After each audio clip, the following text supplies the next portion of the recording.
Hello everyone, good morning. কেমন আছো তোমরা সকলে? আশা করছি ভালো আছো। আমি অনেক ভালো আছি। তো আজকে বেরোবো একটু বেরু করতে, মানে একটু ঘুরু করতে। বরমশাইয়ের সাথে একটু ডেটিং এ যাবো। তো বরমশাই বলল হঠাৎ করে যে আজকে ডেটে নিয়ে যাবো। তো আজকে 14ই ফেব্রুয়ারি নয়, কিন্তু তার আগেই আমরা ঘুরতে যাবো একটু। একটু কলকাতার দিকে বেরোচ্ছি। মানে একটু শপিং-টপিং করার আছে। তাই জন্য স্নান-টান করে মানে শ্যাম্পু করে একদম চুলে হেয়ার সিরাম লাগিয়ে চুলটাকে ভালো করে ড্রায়ার দিয়ে শুকনো করে এবার ভালো করে আঁচড়ে নিচ্ছি আমি।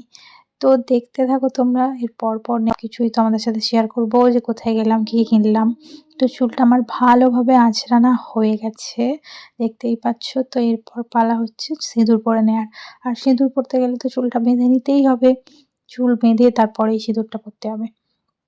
তো চুল বেঁধে নিয়েছি, নিয়ে এবার সিঁদুর পরে নেওয়ার পালা। তো সিঁদুরটা ভালোভাবে পরে নিলাম। দেখতেই পেলে একদম শ্যাম্পু করার পর খালি হয়ে গেছিল, সিঁথিটা একদম বাজে লাগছিল। আর এখন কত সুন্দর লাগছে। তারপর কি নিয়মিত যেটা আমি করি, মেকআপ কিছুই করব না। ল্যাকমি পিচ মিল্ক যে ময়েশ্চারাইজারটা আমি ইউজ করি সেইটাই আমি জাস্ট মুখে মাখিয়ে নিচ্ছি। কারণ এমনিতে প্রত্যেকদিন মেকআপ করতেই থাকলে মুখে একটু ইচিং হয়। তো তারপর এটার ওপর র্যাশ বেরিয়ে যায়, ওই জন্য এখন আমি শুধুমাত্র এই ময়েশ্চারাইজারটাই মেখে নেব।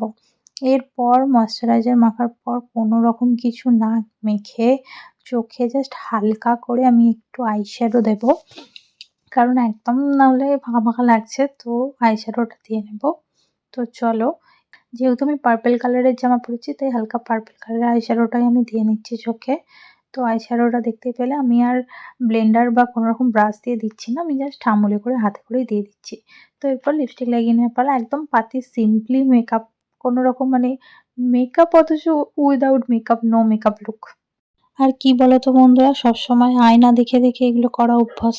আর এরকমভাবে ফোনের ক্যামেরা দেখে তো এগুলো পড়া অভ্যাস নেই। তাই জন্য আমার একটু দেরি হয়, বা বলতে পারো আমি অনেকটা কেটে করি। যেমন দেখতে পাচ্ছ লিপস্টিকটা এখানে লাগাতে গিয়ে আমার অনেকবার ভেঙে গেছে, ভাঙা টেরা হয়ে যাচ্ছে মনে হচ্ছিল। যার কারণে আমি কিন্তু বারবার পজ করে করছিলাম। তো যাই হোক, এটা এখন কমপ্লিট হয়ে গেছে, দেখতেই পাচ্ছ তোমরা। তো এরপর হচ্ছে কাজল। তো চলো কাজলটা পরে নেওয়া যাক। বড় ডাবা করে চোখগুলো করে চোখগুলো টেনে কাজলটা পরে নিচ্ছি, দেখতেই পাচ্ছ তোমরা। তো এরপর হচ্ছে যাতে আন্ডার কোনো স্মেল না ছাড়ে তার জন্য আমি এই রোল অনটা ইউজ করে থাকি। এটা রেক্সনা আন্ডার রোল অন। তো এটাই আমি ব্যবহার করি। কিন্তু এটা ব্যবহার করলেই শুধু হবে না, এটা আমি আন্ডার ইউজ করলাম কিন্তু ওভারঅল ফুল বডিতে ড্রেসের ওপর একটু পারফিউমও দিয়ে নেব। তাই জন্য এই পারফিউমটা আমি ইউজ করে নিচ্ছি এখানে। তো আমি রেডি। তো এবার বেরোবো। আমাকে কেমন লাগছে কমেন্ট করে জানাও তোমরা। যদি ভিডিওটা ভালো লেগে থাকে তাহলে অবশ্যই লাইক কমেন্ট শেয়ার করে দেবে। আর আমার পেজটাকে ফলো করে দেবে। ফলো করলে ফলো ব্যাক পাবে। তো আজকের মতো ভিডিওটা এখানেই শেষ করলাম। দেখা হচ্ছে পরের ভিডিওতে। Tata, bye bye.